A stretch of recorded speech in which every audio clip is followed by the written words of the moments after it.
future homeowners and investors. Rog Camacho here, isang licensed real estate broker.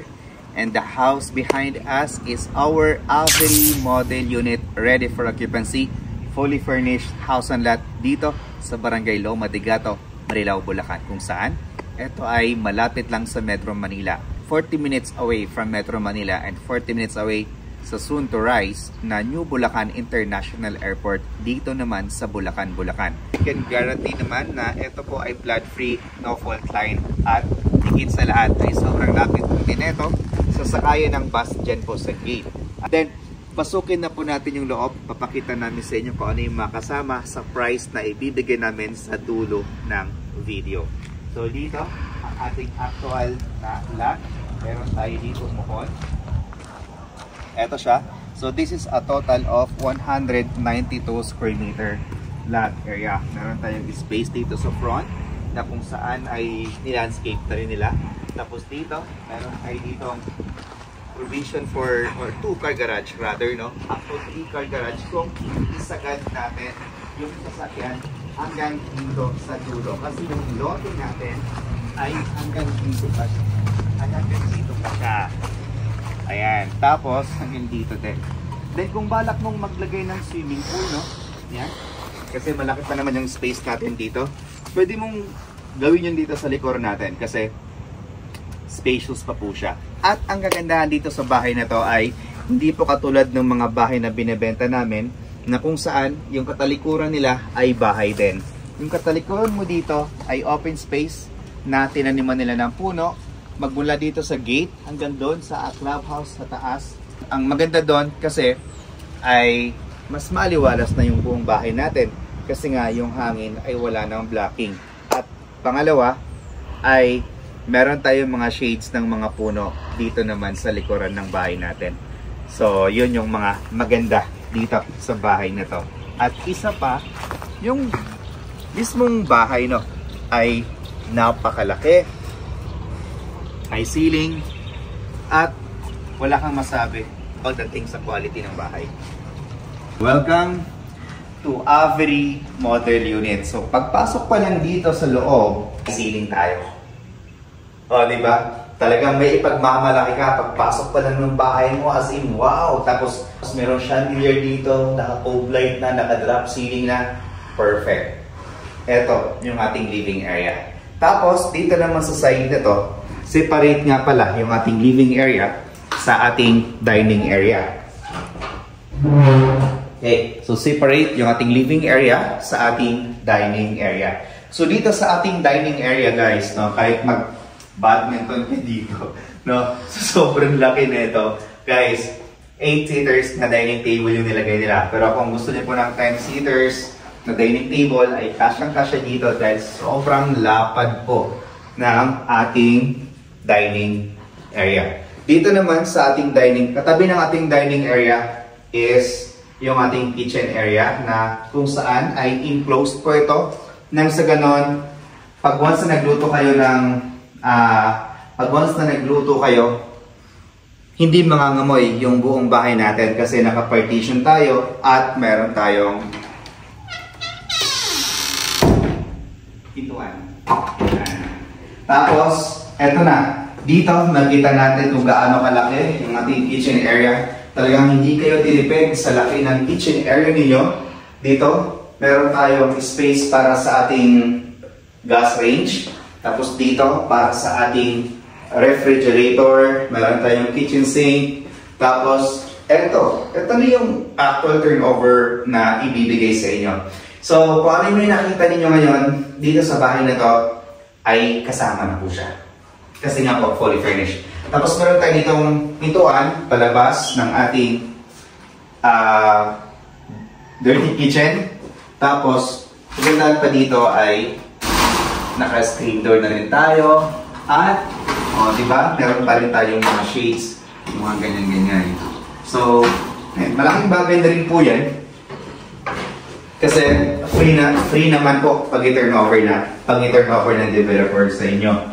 Tapos dito sa bahay na to, pag once na may kasama kayong senior citizen sa bahay, no?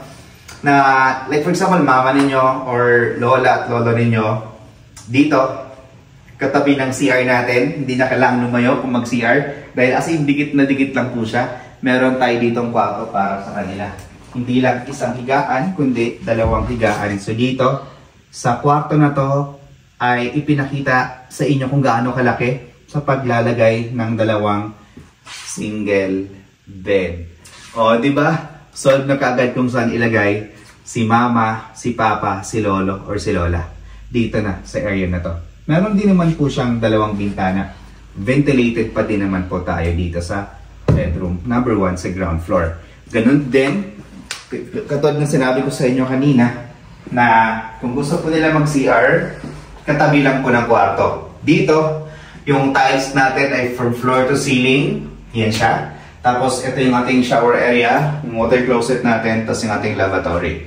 Then, ito yung ating actual turnover, no, ng bahay dito. Ito guys, nga pala, kasama na ito sa turnover, no, yung dining table natin. Tapos, dito ay naka-drop ceiling na din. Tapos, kagandahan dito, no, kahit tanghaling tapat ay hindi po siya mainit. Unlike sa mga bahay na binasok, ay hindi po siya mainit dahil nga po, sobrang taas ng floor to ceiling height niya. Dito naman tayo sa ating stairs. So, yung bahay na to nga pala, yung bahay na to ay merong total of 4 bedrooms, then 3 toilet and bath. Isang kwarto dito sa baba, isang toilet and bath dito sa baba, dalawang toilet and bath dun sa taas, at tatlong kwarto naman dun sa taas. Ako. So dito, sa stairs natin, ito, kita-kita natin yung chandelier, bongga. So kita-kita natin dito yung bisita natin sa baba. Ayan. Then, yung ating pagpanhik nyo dito sa taas, ang makikita nyo dito sa side na to is yung ating bathroom.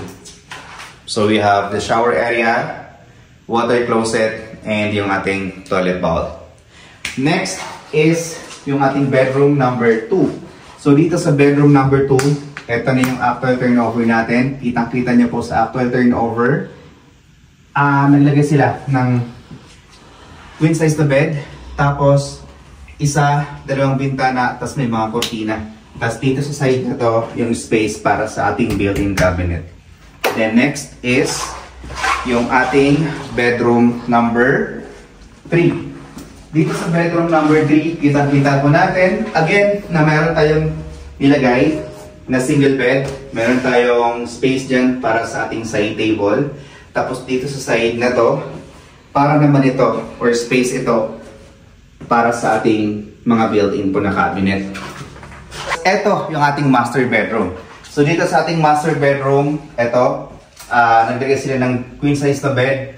Meron tayong side table doon. Tapos dito, pwede mong ilagay yung inyong built-in cabinet, no? Naka-L na built-in cabinet. Then, meron siyang sariling bathroom. Ayan. So sa bathroom, floor to ceiling din yung tiles natin. Ayan siya. Yan yung ating water closet, yung ating toilet bowl, then yung ating lavatory. So, ito yung ating Avery model unit na actual turnover. Naka-drop ceiling na din yung master bedroom natin. Future homeowners and investors, ito na yung price for our Avery model unit na ready for occupancy. Kasama na po siyang mga gamit. So yung minimum lot area natin dito ay 192 square meter at ang kanyang floor area ay 170 square meter. 4 bedrooms, 3 toilet and bath, 2 car garage, high ceiling po yung ating bahay. So yung price natin dito, kasama yung ating bank charges, transfer of title, miscellaneous fees, tubig at ilaw, ay 14,267,719 pesos.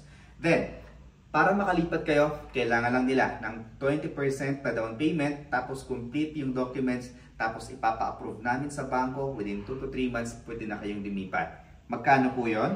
That's a total of 2,853,543 pesos.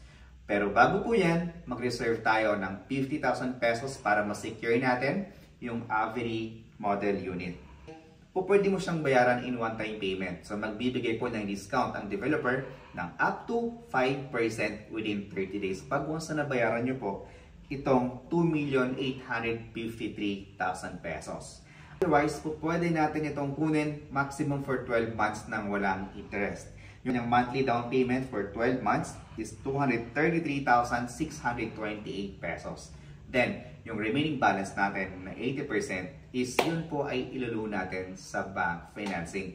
For 20 years, yung ating monthly amortization is 88,493 pesos. For more details about this project, tapings, and reservation, please i-dial niyo po yung number na naka-flash dyan sa inyong screen. And if you are new to my channel, can you click that subscribe button at i-hit mo na rin ang notification bell para pag mayroon tayong bagong videos na tulad nito, ay agad namin kayong i-notify. Thank you so much and God bless.